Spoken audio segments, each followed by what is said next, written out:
ஜீவநீரோடை ஊழியங்கள் வழங்கும் இதயத்திற்கு இன்று ஒரு சிந்தனை. எது விசுவாசம்? விசுவாசம் என்ற வார்த்தை வேதாகமத்தில் ஏராளமான இடங்களில் வருகிறது. விசுவாசம் என்றால் என்ன என்ற கேள்விக்கு பொருள் அகராதியை பார்த்து பெரும் அர்த்தம் முழுமையானதல்ல.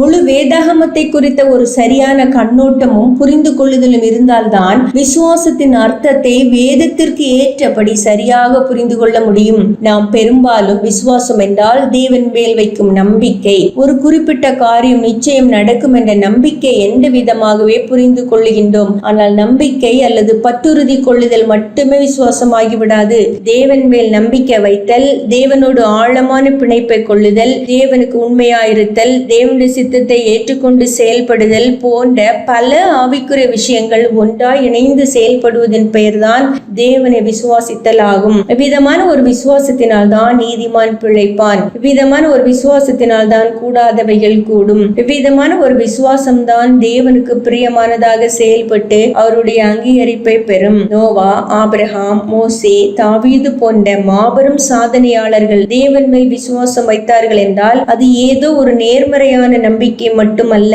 சில காரியங்களை கர்த்தர் வாய்க்க செய்வார் என்பது மட்டுமே விசுவாசமாகிவிடாது. அவர்கள் தேவனோடு நிலையான ஆழமான ஒரு தொடர்பினை கொண்டவர்களாக அவருக்கு முன்பாக உண்மையுடன் வாழ்ந்தார்கள். பல இறை பண்புகள் இணைந்த ஒரு வாழ்க்கையை அவர்கள் வாழ்ந்தார்கள்.